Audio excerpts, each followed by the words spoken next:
Bonjour à tous et bienvenue dans ma session. Alors aujourd'hui, je vais vous donner un large aperçu de l'offre Professional Service de KD. Alors, avant tout, je me présente, donc je suis Massilia Guirbi. Je suis Project Manager pour KDUS depuis presque 1 an et demi maintenant. Je travaille principalement et spécifiquement avec les équipes Professional Service pour le marché nord-américain. J'ai la chance donc de travailler sur des projets très variés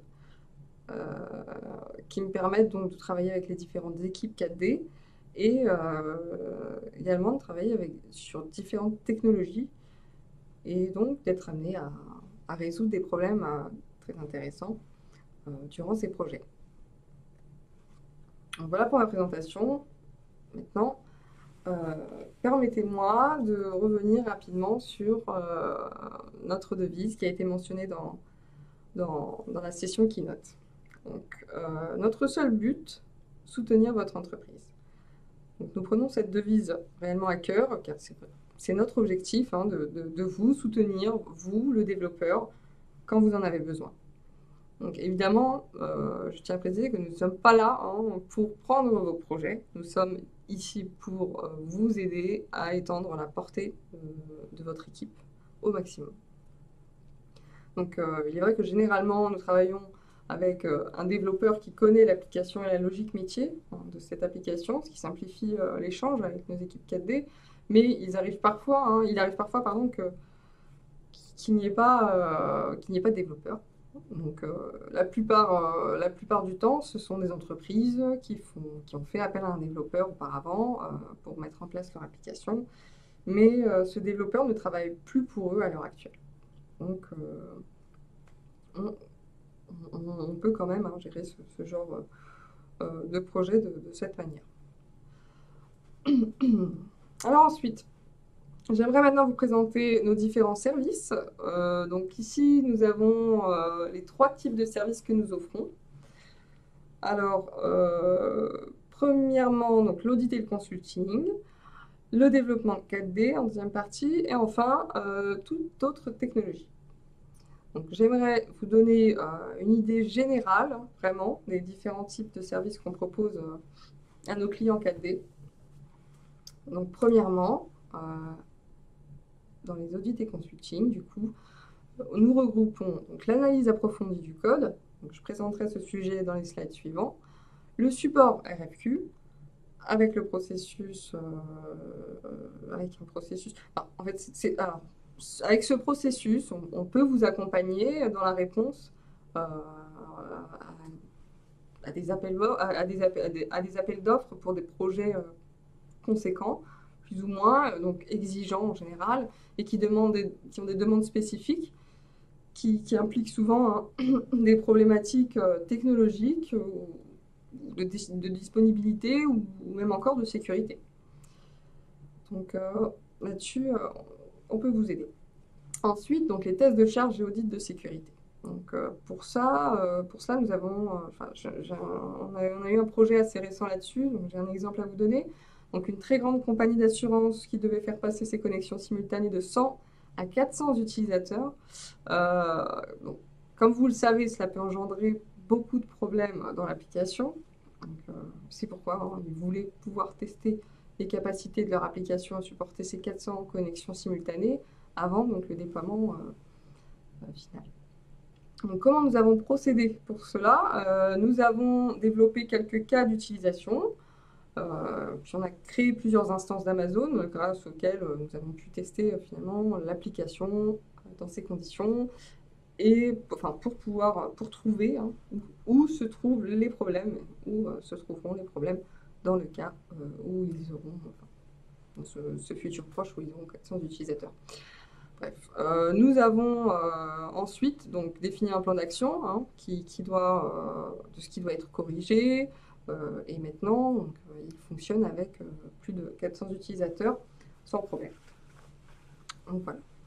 Enfin, dernier point, le service assurance, qualité et automatisation. Alors je précise, donc ce service offre à nos clients la possibilité d'améliorer l'efficacité de leurs tests applicatifs. Donc là, on propose des tests automatisés, un service d'intégration, d'intégration continue, ou également des tests fonctionnels et non fonctionnels. Pour la partie développement 4D, alors là, donc choisir un service de développement 4D, c'est choisir d'étendre votre équipe en fait, avec nos développeurs et nos experts 4D, et donc de profiter de l'expertise de nos professionnels. Hein, comme nous sommes 4D, donc nous connaissons 4D. Donc, dans cette catégorie, nous avons les conversions et les migrations. Donc, je présenterai ce sujet également dans les slides suivants. Nous proposons de la tierce maintenance également, la TMA, pour bénéficier d'une aide pour l'implémentation. Et donc, ou de projets full développement 4D, où là, on s'adapte aux besoins du client. Et enfin, donc, ce qu'on appelle interface utilisateur et interface expérience utilisateur, hein, où en fait, c'est donc redesign, du design, on fait de la refonte, tout simplement. Nous sommes en mesure de redonner vie à une application 4D. Et je vous montrerai un exemple par la suite. Donc voilà, pour les autres technologies. Donc dans les autres technologies, nous avons le service qui concerne, alors, qui touche aux mobiles et applications, où là, en fait, c'est assez simple, hein, on adapte votre application à un environnement mobile, donc plusieurs types de devices également, qui peuvent, ça peut être basé sur du web, hein, ou sur une autre application. C'est à vous de décider. Nous avons déjà fait les deux. Donc, pour vous donner un exemple concret, alors une grande compagnie d'assurance en France qui devait équiper ses commerciaux d'une version mobile de leur application. Alors, on les a aidés. On les a aidés à créer donc d'abord l'architecture, le développement, mais aussi avec le déploiement et le support pour 900 utilisateurs. Ensuite, les interfaces. Alors, qu'est-ce que nous offrons dans ces interfaces? Alors, c'est lorsque les clients demandent une connexion fluide à un autre outil, donc de leur application 4D à un autre outil. Comme par exemple une connexion à QuickBooks, Sage 100, qui est un outil de comptabilité, ou alors Outlook, ou voire même donc, des outils de data visualisation type tableau pour créer des dashboards, etc. Donc voilà, on a donc d'ailleurs William Taylor, donc le Technical Account Manager aux US, nous a fait un superbe webinaire à ce sujet. Donc comment connecter 4D à Tableau. Alors ensuite, et enfin, nous avons 4D pour iOS. Donc, on met ce service à part, car c'est en fait une fonctionnalité unique de la V18. Donc, si vous avez commencé à travailler avec 4D pour iOS, on peut vous aider à terminer votre projet, ou voire même démarrer un nouveau from scratch, donc de zéro.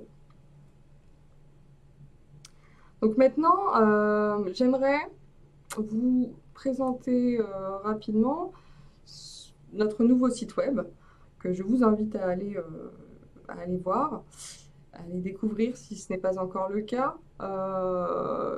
Donc vous pouvez jeter un œil, vous y trouverez tous les services que je viens de mentionner en détail. Et c'est aussi, je vous recommande aussi ce lieu comme un lieu pour vos clients qui permet de voir ce que nous faisons afin qu'eux aussi sachent tout au sujet de ce que nous proposons. Alors, ensuite, voilà, alors passons à une diapo plutôt très intéressante sur l'évolution de nos professionnels de service durant ces dernières années. Alors, nos services ont démarré en 2016 et en 2017, ils représentaient donc 6% des revenus. Puis, nous sommes passés donc, de 6 à 7% des revenus mondiaux, donc, en augmentation. Et nous avons, pas seulement, hein, nous avons également augmenté, donc c'est lié forcément, le nombre de projets sur lesquels nous travaillons au cours d'une année. Donc, nous sommes passés de 54 à 75, puis donc 83. 83 l'année passée. Bon, évidemment, ça n'a été rendu possible que par la croissance de l'équipe dédiée aux professionnels de service. Comme je vous ai dit, tout est lié. Qui était composé au début de 22 personnes, puis en 2018 de 28 personnes, et l'année dernière, en 2019, nous étions 36. Alors, c'est vrai qu'au niveau de la stratégie d'embauche actuelle, actuellement, nous embauchons généralement des jeunes développeurs. Nous travaillons avec des universités où nous proposons des stages. Et grâce à ces stagiaires, nous avons la possibilité de recruter, et finalement, on développe l'équipe de cette manière. Alors, KD participe également au programme VIE en France, donc le volontariat international en entreprise, qui permet à de jeunes diplômés français d'obtenir une expérience professionnelle au sein d'une entreprise française basée à l'étranger. Donc voilà, on essaye de se diversifier un petit peu et d'ouvrir les portes un petit peu à toute nouvelle recrue. Alors ensuite, allons un peu plus en détail sur les projets. Alors voici la répartition des projets que nous avons réalisés l'année dernière. Donc, comme vous pouvez le voir, nous travaillons sur différents types de projets. L'année dernière, par exemple, nous avons travaillé en particulier donc, sur un quart des projets PS étaient des projets de migration, donc 25% de projets de migration, 23% de projets de développement et 20% de nos projets étaient constitués d'analyses approfondies, donc des audits. Et encore d'autres projets, donc, et 9% donc, de projets de développement web ou mobile.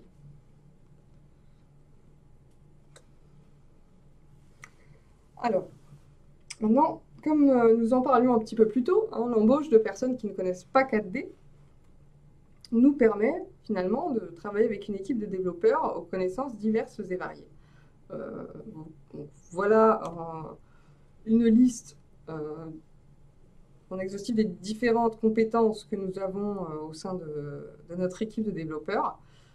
Bon, alors voilà, on passe sur on a des personnes un peu plus spécifiques, on va dire, au web, donc des développeurs web qui s'y connaissent très bien en Java, JavaScript, Node, HTML, CSS et autres, ou encore des développeurs Android, ou voilà, des personnes qui s'y connaissent beaucoup, donc tout ce qui est cloud, analyse de données, etc. Donc via les technos Amazon Web Services, Elasticsearch, MongoDB, si vous avez des données non structurées, ou Docker, et encore bien d'autres. Donc voilà, donc on peut travailler avec vous, le développeur 4D, et utiliser ces autres technologies pour étendre l'application si nécessaire, ou encore travailler sur les technologies que vos clients vous demandent d'intégrer. Donc voilà. Donc maintenant, j'aimerais vous présenter donc, le process général des professional services. Donc, comment ça se passe lorsque l'on a un projet PS? Alors au commencement, il n'y avait pas encore de process. Au commencement des PS, il n'y avait pas encore de process mis en place, mais au fil du temps, nous avons eu de plus en plus de projets, et donc nous avons pu détecter les étapes clés afin d'établir et d'en extraire le processus général. Donc on en a déduit forcément au fil des projets avec un peu plus d'expérience. Donc voici le process actuel. Alors avant toute chose, première chose que nous faisons dans tout projet, nous signons un NDA. Donc un accord qui est un accord de non-divulgation entre nous, 4D, et l'entreprise qui bénéficie de ce PS. Donc c'est pour vous protéger, vous, et protéger votre application avant tout. Et ainsi, donc, ça nous permet de travailler tous donc, dans un environnement confidentiel et serein.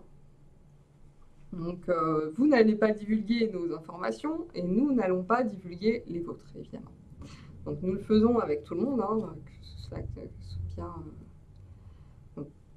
aussi bien les ministères en France que des entreprises d'un côté plus d'1 milliard de dollars qui utilisent KD comme principale source de revenus ou même des petites entreprises ou moyennes entreprises, peu importe. Donc voilà. Donc après cela, on démarre la phase, donc la définition, on définit le process RGPD. Donc RGPD, hein, on y est soumis, c'est la nouvelle loi auquel nous sommes soumis en Europe.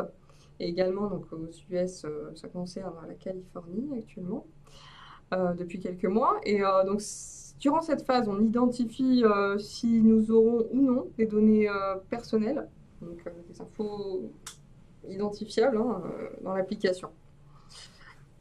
Donc pour cela, on travaille avec notre équipe juridique et on définit ensemble et on met en place ensemble les documents nécessaires avant le début du projet.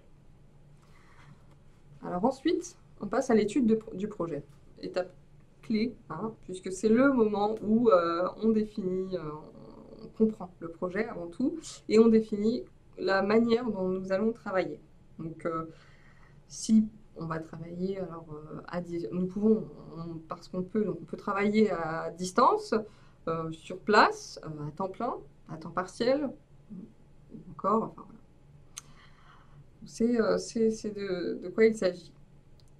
Et par la même occasion, alors souvent, la plupart du temps, hein, on organise des réunions pendant cette phase, beaucoup de réunions, des appels ou via échange d'emails pour définir ensemble, en fait, puisque le project manager donc, définit le cahier des charges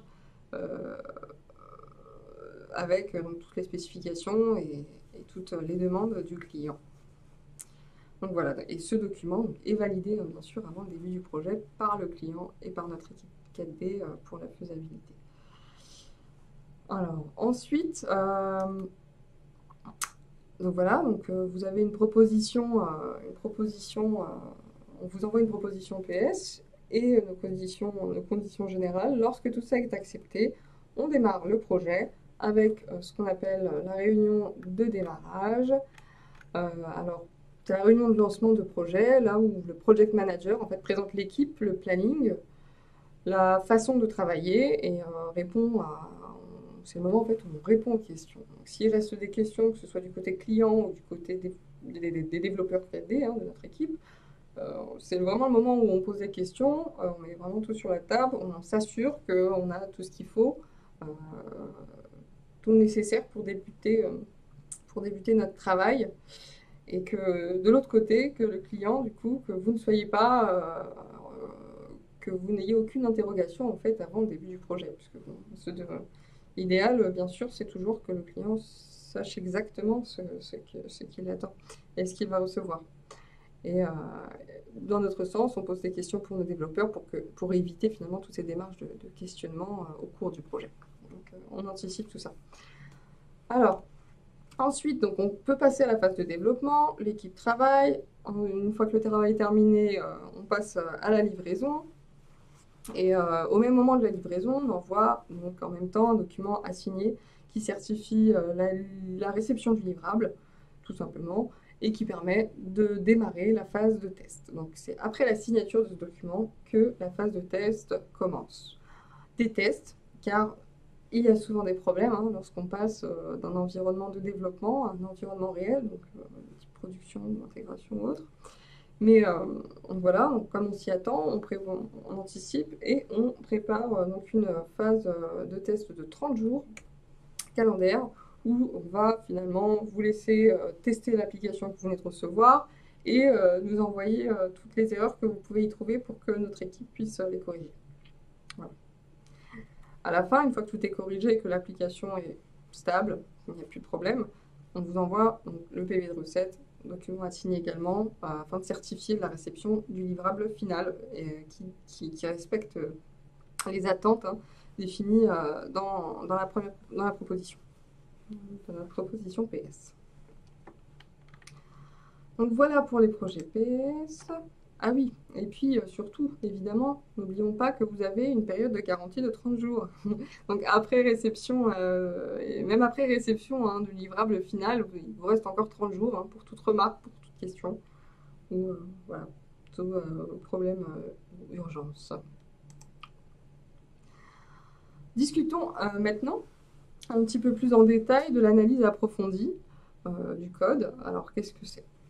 Qu'est-ce que c'est que cette analyse?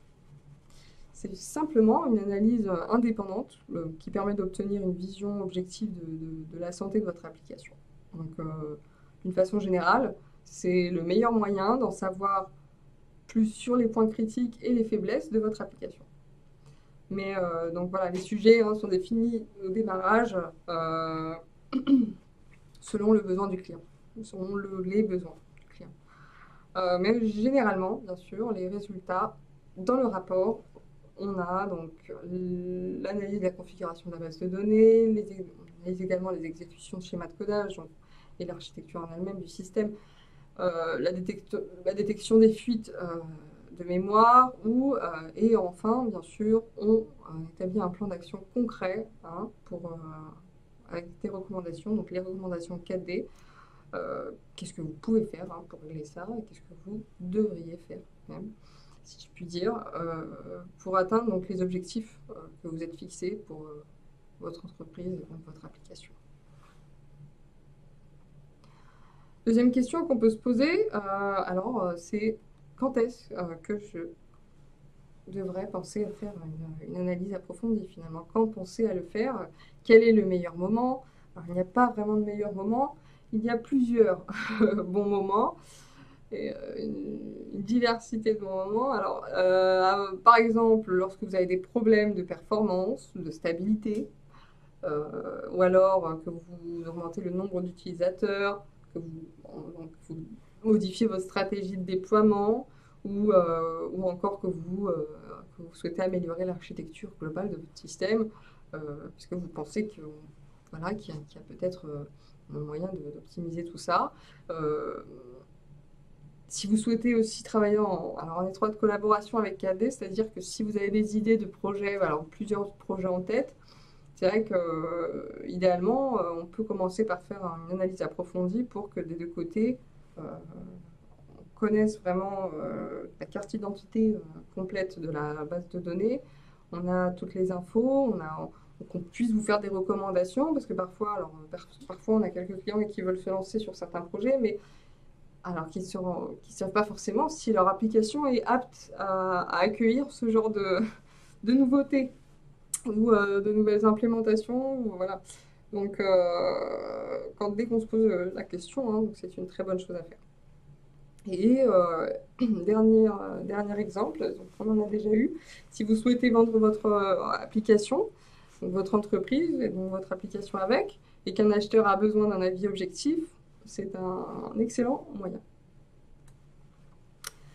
Alors maintenant, je vais parler un petit peu du process qu'on a mis en place pour l'analyse approfondie.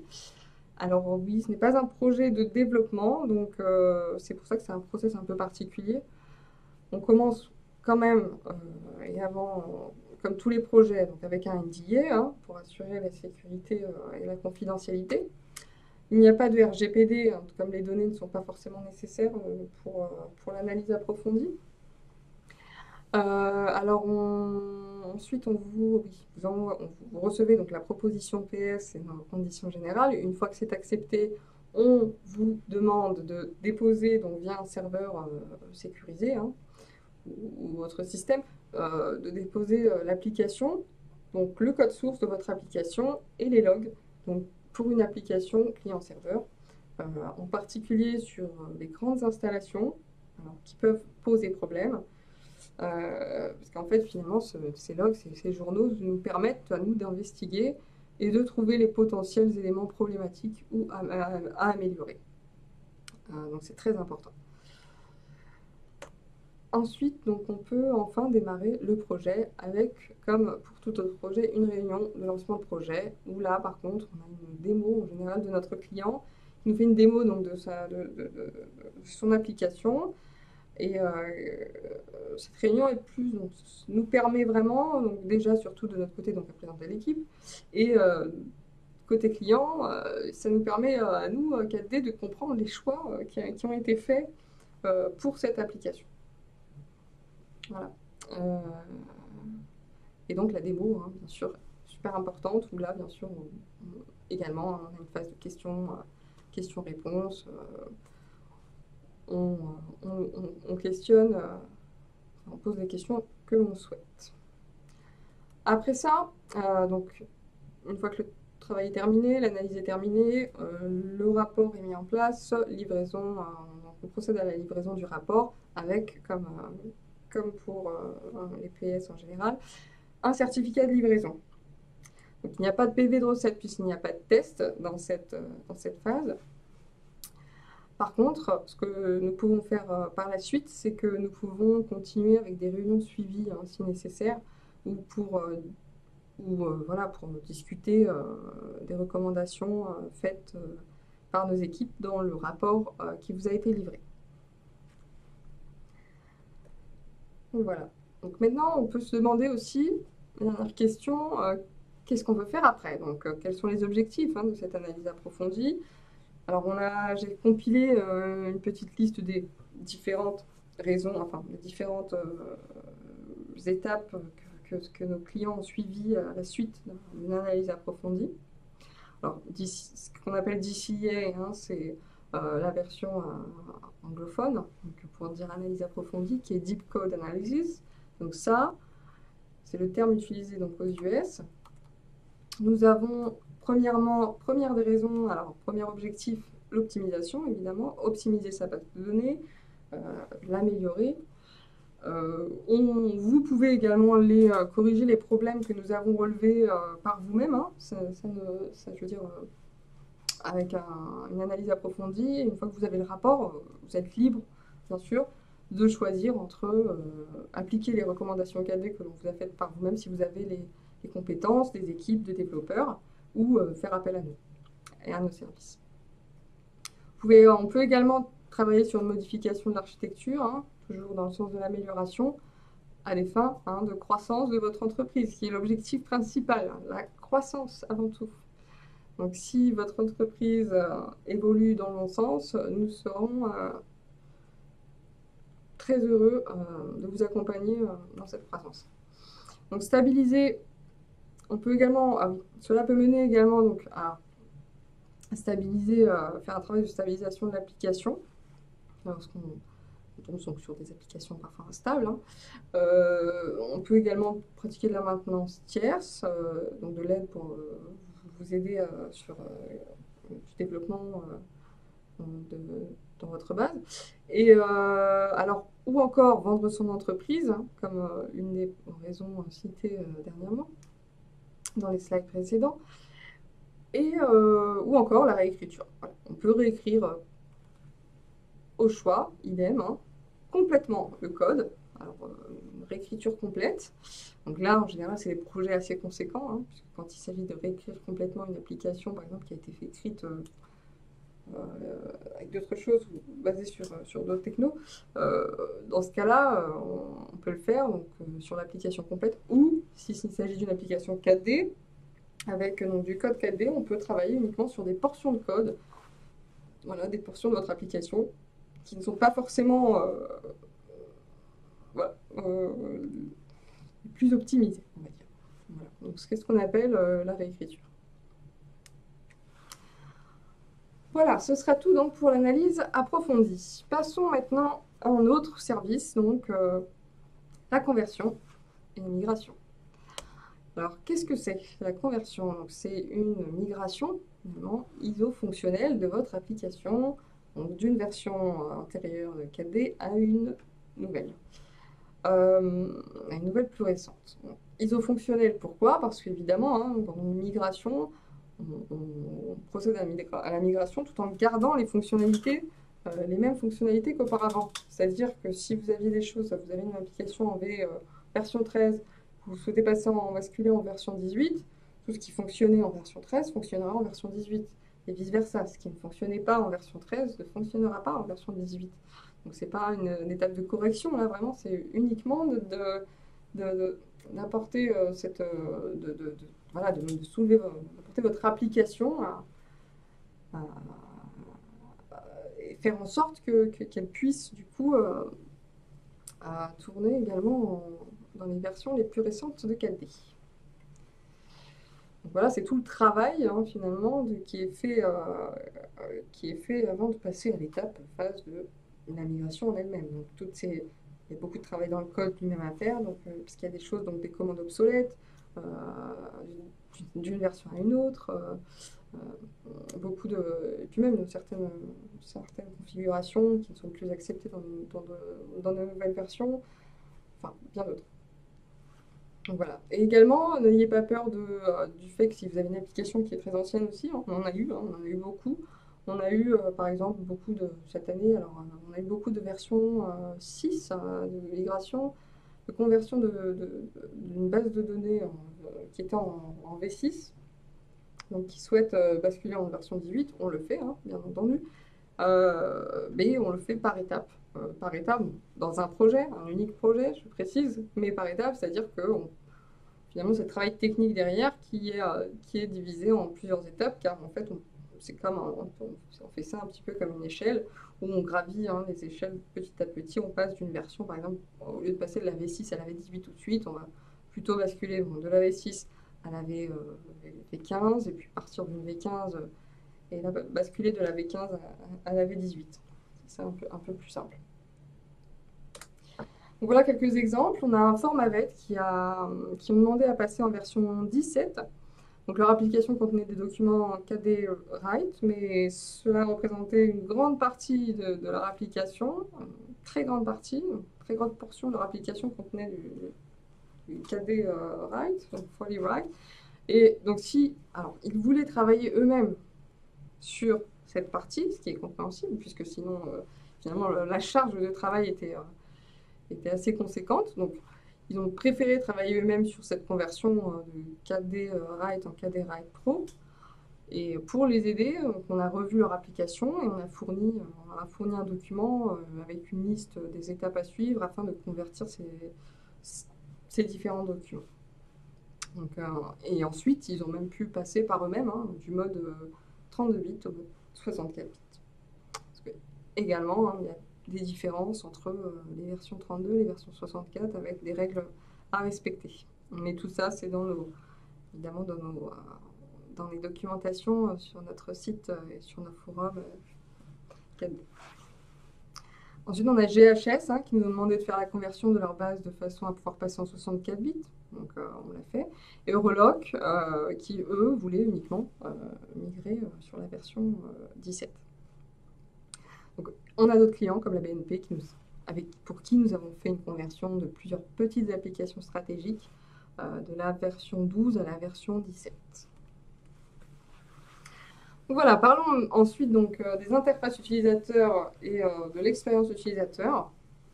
Alors, déjà, premièrement, qu'est-ce que c'est?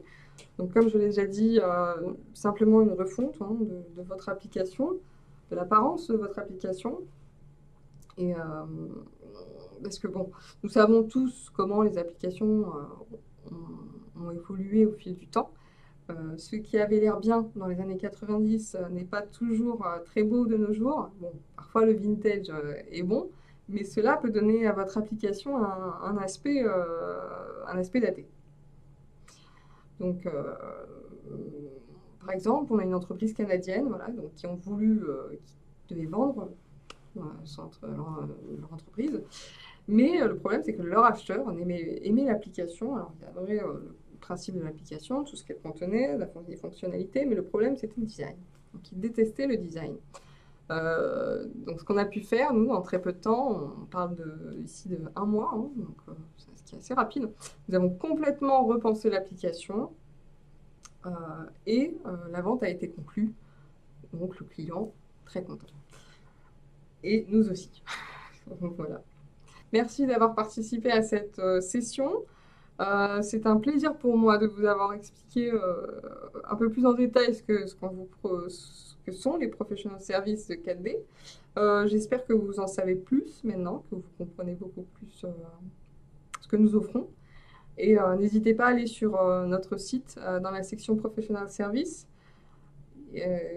Donc j'ai mis le lien sur le slide en bas donc pour cette section en particulier. Et si intéressé, évidemment, si vous êtes intéressé par l'un de nos services ou vous avez des questions, n'hésitez pas à contacter votre gestionnaire de compte.